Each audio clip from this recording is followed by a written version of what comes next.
Thank you very much. Thank you, gentlemen. I'd like to follow up on the focus on command.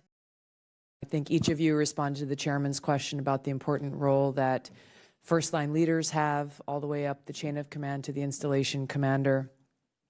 I think it's been a common failing that's been addressed as more and more of this issue has been exposed about the lack of role that command has played thus far. And so my question is, as you've said, this will be the focus going forward. What will change so that the command is empowered to actually do something about it? It's one thing to be informed of the issue. It's another thing to actually be empowered. Were they not empowered to take action to address some of these problems with the contractors previously?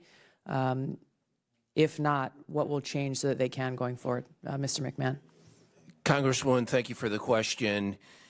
If you go back early in the program when folks didn't think they understood it, we had very comprehensive education programs for our leaders to describe to them what their role was, what authorities they did not have, what authorities they had, so that they could effectively oversee the privatization effort.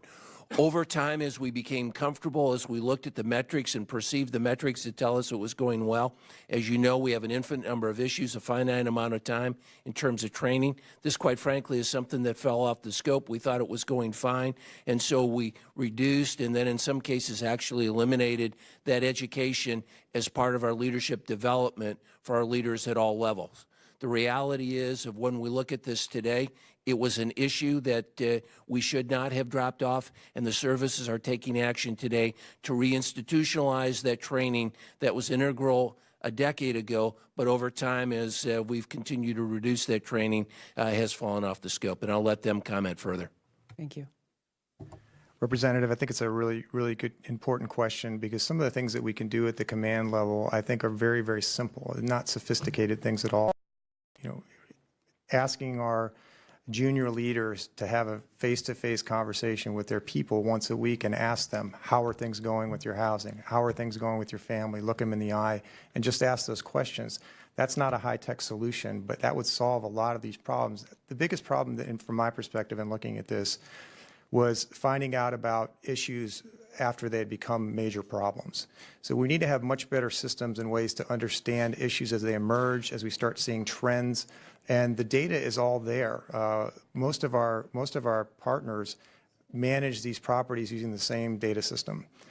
We just have to be able to get into there and understand when trends are happening, so we can measure how long it's taking, and we can start raising the alarm bells at the right time. So that's sort of more on the sophisticated data side. But to your point, we have to emphasize with our younger leaders how important it is to have those types of conversations because of their responsibility to the member and their families. I'm going to do something here. Mr. Beeler, you've been kind of on the far edge of this table. So if we can jump over to you, then we'll come back to the Air Force. I'll just add another follow-up to that, Mr. Beeler, that I wanted to, that's linked to this, but also to something you mentioned earlier about making some changes that will reward some of the private contractors. You know, from my standpoint, we're talking about a basic level of service that we as taxpayers are paying these companies to provide for our service members and their families. So I guess my first question is, as we're talking about empowerment, we're also talking about accountability. So before we start talking about rewards, I think we first need to address how these contractors are being held accountable for providing what we are paying them to do.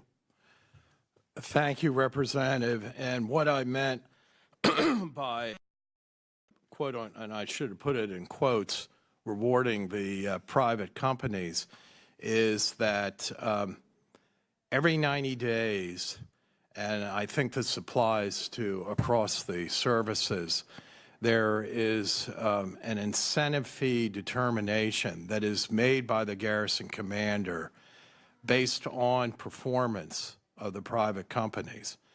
And it is the perfect opportunity and responsibility for the companies to be, if you will, judged and rated, so that if the companies have not done well in those 90 days, they don't get 100% of the incentive fees, In some cases, they might not get any percent of the incentive fees. And the point that I was attempting to make is that the garrison commanders, in the case of the Army, had all too often sort of rubber stamped the request for 100% award of incentive fees per quarter. That's no longer the case. We actually have removed, for the time being, and brought it up to Army headquarters to, A, make those determinations, but more importantly, we're training the garrison commanders to know their responsibility in this area, and that they will take advantage of the data collection on, for instance, the work order responsiveness and performance to help Thank you, them Mr. make Beeler. the I'm sorry, judgment. my time has expired. It's obviously very disturbing to see that this kind of rubber stamp 100% incentive payments were being made previously. Glad to hear that it's not any longer.